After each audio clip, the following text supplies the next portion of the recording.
Yaponiya haqida qiziqarli ma'lumotlar. 4 ta katta orol.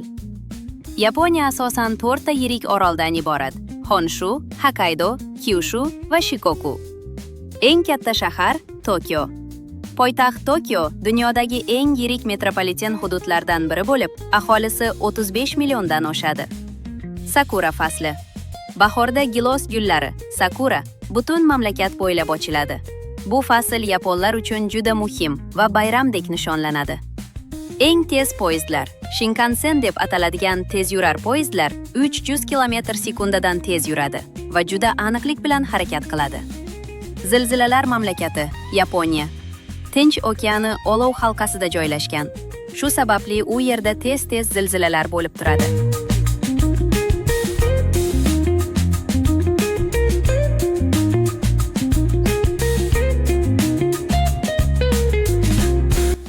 Robotlar davlati.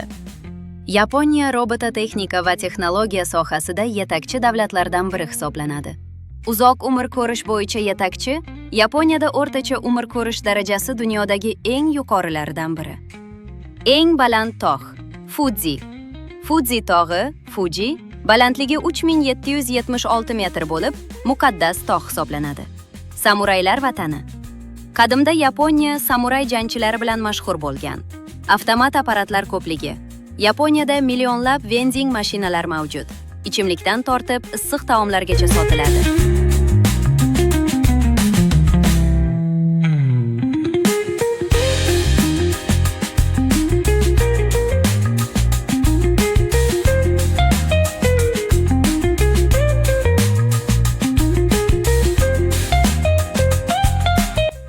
Okinawa, uzoq umr ko'ruvchilar hududi.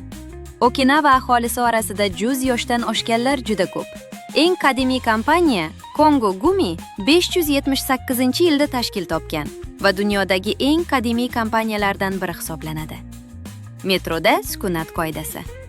Tokio metrosida odamlar juda sokin yurishadi. Telefon orqali baland ovozda gaplashish odobsizlik hisoblanadi. Kapsula mehmonxonalar. Yaponiyada joy tejash uchun kapsula mehmonxonalar mavjud. Kichik, lekin qulay yotoq joylari. G'aroyib orollar. Okunashima, quyonlar oroli deb ataladi. U yerda yuzlab yovvoyi quyonlar yashaydi. Choy marosimi. Yaponiyada choy ichish oddiy ichimlik emas, balki maxsus an'anaviy marosimdir.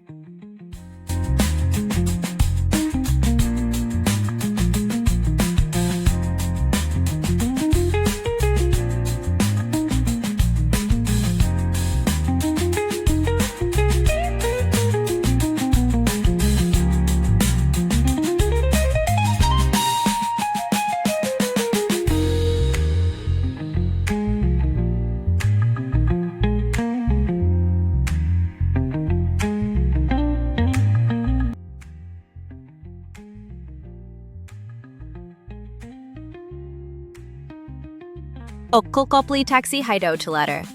Ko'plab taksi haydovchilari oqqul qop kiyadi. Bu xizmat sifati va hurmat belgisi. Xavfsizlik darajasi yuqori. Yaponiya dunyodagi eng xavfsiz davlatlardan biri hisoblanadi. Maktablarda tozalashni o'quvchilar qiladi. Yaponiyada o'quvchilar maktabni o'zlari tozalaydi. Bu ularga mas'uliyatni o'rgatadi. Ramen mashhurligi. Ramen Yaponiyada juda mashhur taom bo'lib, har bir hududning o'ziga xos retsepti bor. Texnologik hojatxonalar. Yapon hojatxonalari juda zamonaviy. Isitiladigan o'rindiq, musiqa va avtomatik yuvish tizimi mavjud.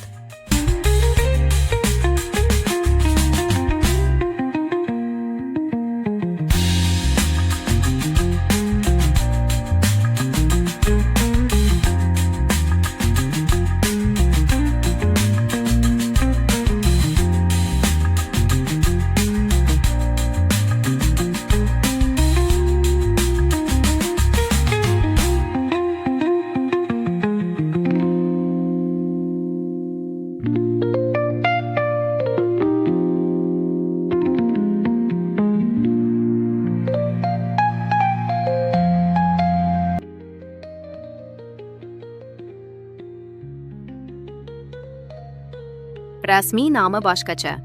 Yaponlar o'z davlatini Nihon yoki Nippon deb atashadi. Ma'nosi quyosh chiqadigan mamlakat. Imperatorlik saqlanib qolgan Yaponiyada hanuzgacha imperator bor. Hozirgi imperator Naruhito. Hirosima va Nagasaki 1945-yilda Hirosima va Nagasaki shaharlariga atom bombasi tashlangan. Bu tarixdagi yagona atom hujumi hisoblanadi. Anime va manga vatani. Anime va manga madaniyati butun dunyoga aynan Yaponiyadan tarqalgan. Sumo milliy sport turi. Sumo Yaponiyaning an'anaviy kurash turi bo'lib, u yerda maxsus marosimlar bilan o'tkaziladi. O'rmonli hududlar ko'p. Mamlakat hududining qariyb 70% qismi tog' va o'rmonlardan iborat. Tozalikka katta e'tibor. Yaponiyada ko'chalarda axlat qutilari kam, lekin baribir juda toza. Ish madaniyati kuchli. Yaponiyada ishga sodiqlik va intizom juda yuqori baholanadi. Origami san'ati. Qog'ozni buklab shakl yasash san'ati, origami, Yaponiyada paydo bo'lgan.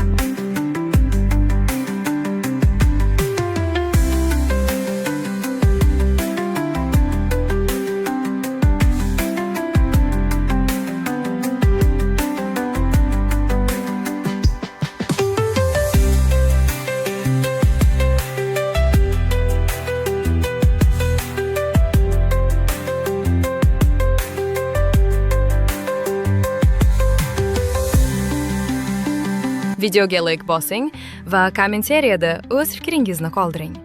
Rahmat!